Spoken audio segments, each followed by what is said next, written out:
Hello everyone, welcome to Moanisha makeup studio and beauty academy. আজকে তোমাদের সঙ্গে শেয়ার করব একটা নতুন ব্রাইডাল স্টোরি। আজকের আমার ছিল নন বেঙ্গলি ব্রাইড। তোমরা জায়গাটা দেখতে পাচ্ছ, কি সুন্দর জায়গাটা। আমার তো জায়গাটা ভীষণ পছন্দ হয়েছিল। ক্যামেরায় আমি কতটা নিতে পেরেছি জানি না। তো কথা বলতে বলতে চলে আসলাম আমি ব্রাইডকে রেডি করতে রুমে। আমাকে বেশিক্ষণ অপেক্ষা করতে হয়নি, ব্রাইড তাড়াতাড়ি চলে এসেছিলো। তো তোমরা দেখো, সাজানোটা পুরো রাউন্ড করে পুকুরটা যতটা ছিল ততটা ধরেই ওরা এত সুন্দর ডেকোরেশন করেছিল, একটু নতুনত্বভাবে। আমি জানি না, ওরা হয়তো এরকমই সাজায়, পুরো যেরকম আমাদের পুজোতে বা অনুষ্ঠানে আমরা সাজাই।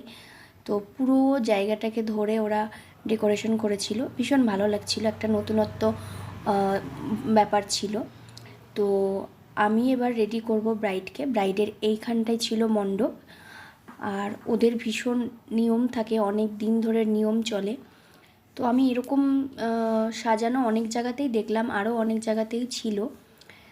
তো দেখো, আমি অলরেডি রুমে চলে এসেছি, আর আমি ট্রলিটাকে এবার খুলে নিলাম, খুলে রেডি করে নিলাম। ব্রাইডের সমস্ত জিনিস চলে এসছে, ফ্লাওয়ার চলে এসছে। তো আমি জাস্ট লেহেঙ্গাটা তোমাদের দেখাবো, আর তার আগে দেখে নাও আমার ব্রাইডকে। মিষ্টি ব্রাইড, না ঘুমিয়ে চোখের তলায় কালি ফেলে নিয়েছে। ওকে ভীষণই সুন্দর লাগছিল রেডি করার পরে। লেহেঙ্গাটা জাস্ট পশম ছিল, আমার ভীষণ ভালো লেগেছিল লেহেঙ্গাটা।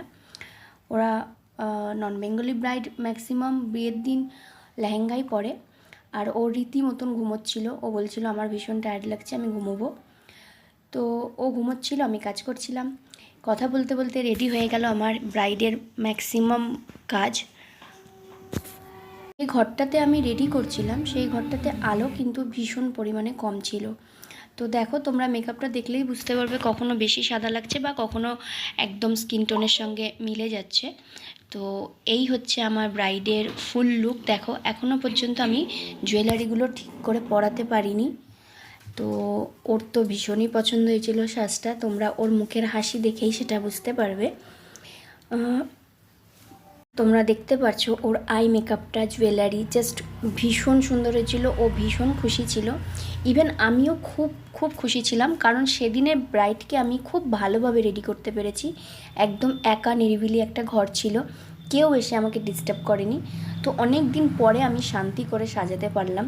ম্যাক্সিমাম বাড়িতে গিয়ে তাড়াহুড়ো আর একটা টাইমের ব্যাপার থেকেই যায়, তো সেদিন আমার কোনো তাড়াহুড়ো বা কোনো ডিস্টার্ব ছিল না। তো তোমরা দেখো ব্রাইডকে কেমন লাগছে। আর এই রকম লুক পেতে চাইলে তোমাদেরকে আমার সঙ্গে অবশ্যই কন্ট্যাক্ট করতে হবে। আমি অল ওভার ইন্ডিয়াতে গিয়ে কাজ করি। তোমরা যেখান থেকেই যারা দেখছো, আমাকে অবশ্যই কমেন্ট করে জানিও কে কে কোথা থেকে দেখছো, আর আমার এই ব্রাইডকে তোমাদের কেমন লাগলো। Thank you so much.